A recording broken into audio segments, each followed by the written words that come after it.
보통 오컬트나 호러라고 하면 어떠세요? 깜짝 놀라게 하거나 좀 기분 나쁜 억압감 같은 게 먼저 떠오르시죠? 그런데 이번에 살펴볼 분석 자료는요, 완전히 새로운 시각을 던져줍니다. 오컬트가 단순히 우리한테 겁을 주는 걸 넘어서 사실은 우리 내면을 치유하는 아주 심오한 메커니즘으로 진화했다는 거죠. 네, 진짜로요.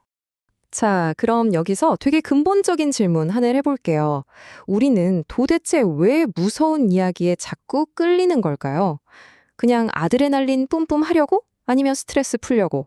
보통은 그렇게들 생각하잖아요. 그런데 이 자료는 이런 흔한 생각에 딱 제동을 겁니다. 우리가 공포에 끌리는 진짜 이유는 그런 가벼운 짜릿함 때문이 아니라는 거예요. 그 이면에는 훨씬 더 깊고 우리 무의식과 찰떡같이 맞닿아 있는 아주 놀라운 심리적 목적이 숨어 있거든요.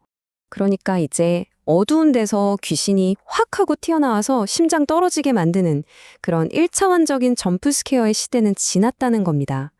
이 자료에서 정의하는 현대 오컬트는요, 우리가 꾹꾹 눌러 담았던 감정이나 트라우마를 밖으로 꺼내서 해석하고 또 이걸 우리 삶에 통합시키는 일종의 고도의 심리적 기술이에요. 우리가 영화에서 흔히 접하는 그 모든 퇴마나 귀신 이야기들이 알고 보면 우리 다친 마음을 정교하게 수술해주는 시스템이라는 거죠. 그럼 과거에는 어땠을까요?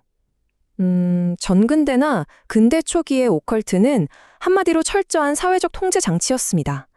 귀신이나 저주 같은 걸 이용해서 사람들이 넘으면 안 되는 선을 딱 그어놓고 사회 질서를 유지했던 거예요. 이때 악이라는 건 나랑은 전혀 상관없는 철저히 내 바깥에 존재하는 무시무시한 외부의 위협이었죠. 사람들은 그 외부의 적을 두려워하면서 자연스럽게 집단의 규칙에 따르게 되는, 그러니까 치유보다는 통제가 목적이었던 시절이었습니다. 하지만 지금은요, 이 공식이 완전히 180도 뒤집힙니다. 오늘날의 괴물은 밖에서 오지 않아요. 바로 우리 내부에서 만들어집니다. 우리가 억눌러왔던 상처, 혹은 분열된 자아, 이런 것들이 악령의 모습을 빌려서 나타나는 거거든요. 과거의 공포가 무조건 피하고 도망쳐야 할 대상이었다면 지금의 공포는 이겁니다. 도대체 내 안에 무엇이 나를 이렇게 아프게 하는가? 이걸 묻는 심리적인 경고신호, 즉 내면의 알람으로 작동하고 있다는 거죠. 이렇게 치유 방식이 변했다는 게 정말 엄청난 패러다임 전환이거든요. 과거에는 그냥 무조건 귀신을 쫓아내고 꽁꽁 봉인해버리는 이른바 제거에만 몰두했다면 이제는 다릅니다. 이 존재라 왜 나타났는지 그 이유를 듣고 거기서 의미를 찾아내요. 눈앞에 있는 문제를 그냥 딜리트 키 눌러서 지워버리는 게 아니라 그 기원을 이해하고 상처를 보듬는 방식으로 진화한 겁니다. 자, 여기서 이 자료가 굉장히 주목하는 한국 문화만의 독특하고도 핵심적인 개념이 하나 등장합니다. 바로 해원인데요. 이거 서양의 시각으로는 100% 설명하기 참 어려운 개념이잖아요. 상처 입은 존재가 가진 그 깊고 깊은 역사적 슬픔을 달래주고 내면을 중재해주는 아주 깊은 치유의 모델입니다.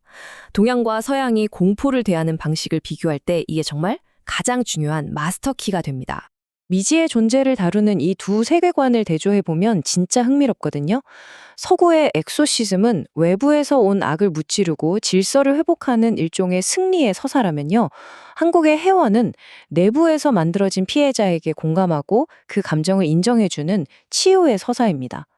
아직 풀지 못한 사연에 대한 깊은 슬픔, 우리가 흔히 말하는 그 한, 이 중심에 있는 거죠. 그러니까 적으로 간주해서 무찌를 것이냐, 아니면 안아줄 것이냐, 이 엄청난 차이인 셈입니다. 그렇다 보니까요, 한국 호러물의 진짜 클라이맥스는 귀신이 갑자기 확 튀어나와서 비명을 꽥 지르는 그 순간이 아닙니다. 감정이 폭발하는 진짜 절정은 오히려 저 존재가 저렇게 변할 수밖에 없었구나 하고 깨닫게 되는 그 깊은 공감의 문턱에 있어요.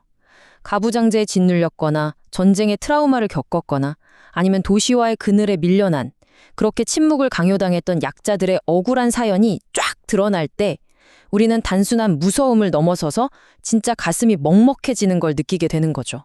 이런 식으로 공포를 다루는 방식은 시대를 거치면서 크게 3단계로 진화해 왔습니다. 1단계가 그냥 억눌린 감정을 팍 터트리고 마는 과거의 남양 특집 느낌이었다면 2단계는 어땠을까요?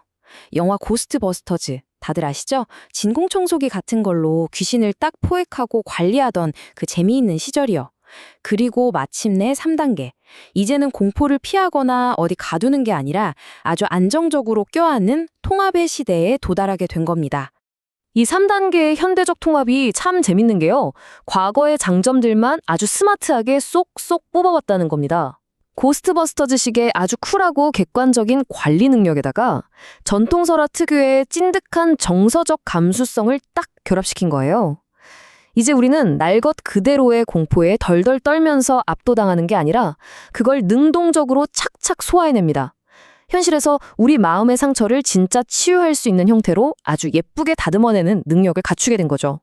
이런 변화 덕분에 우리가 아주 어릴 때부터 알던 고전적인 상징들까지 완전히 의미가 바뀌어버렸어요. 이제 구미호는 더 이상 사람 간이나 뼈먹는 단순한 요괴가 아닙니다. 사회가 차마 받아주지 못한 억압된 욕망이 튀어나온 존재죠. 저승사자는 어떨까요? 무시무시한 심판관이라기보다는 다음 생으로 무사히 넘어갈 수 있게 도와주는 되게 공정한 이행 관리자에 가깝단 말이죠. 진짜 놀라운 재해석 아닙니까? 이 모든 게 단순한 미신이 아니라 사실은 엄청 복잡한 심리적 전환을 도와주는 시스템이었던 겁니다. 근데 그중에서도 이 자료가 무속 신앙을 해석한 부분은 진짜 무릎을 탁 치게 만듭니다. 무속을 고대의 운영체제, 그러니까 OS에 비유하거든요. 굿이라는 게 그냥 미신적인 퇴마쇼가 아니라는 거예요. 목소리를 내지 못하는 죽은 자의 침묵을 싹 번역해서 살아남은 사람들의 트라우마를 사회적으로 깔끔하게 처리해주는 엄청나게 정교한 소프트웨어라는 겁니다. 이 수천 년대 전통 의식을 우리가 매일 쓰는 디지털 언어로 풀어낸 이 비유, 와, 정말 기가 막히지 않나요?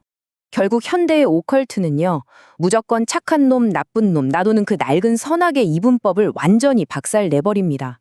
도저히 통제 안 되던 날것의 공포를 우리가 곰곰이 생각하고 다룰 수 있는 관리 가능한 의미로 싹 바꿔버리는 거죠. 그러니까 이 장르의 진짜 목적은 요란한 괴물 사냥이 아니에요. 과거의 끔찍한 상처나 트라우마에 갇혀서 한 발짝도 못 나가는 존재들이 무사히 자기만의 전환을 마칠 수 있도록 도와주는 아주 위대하고 따뜻한 과정인 겁니다.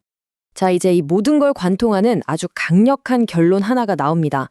사람을 살리기 위해 괴물의 말을 듣는 것. 정말 와닿지 않나요? 과거에는 사람들을 통제하고 겁주려고 괴물을 만들어냈다면 이제 우리는 우리 자신의 상처를 치유하기 위해서 그 괴물의 목소리에 귀를 기울입니다. 귀신이 상징하는 그 아픔을 우리가 피하지 않고 마주할 때 비로소 살아있는 우리 스스로를 구원할 수 있기 때문이죠.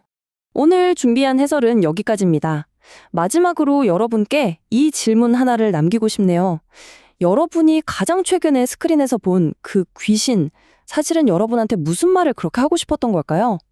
다음번에 무서운 영화 보실 때는요, 무섭다고 눈만 꽉 감고 계시지 말고 그 공포가 감추고 있는 상처의 목소리에 한번 조용히 귀 기울여 보시는 건 어떨까요?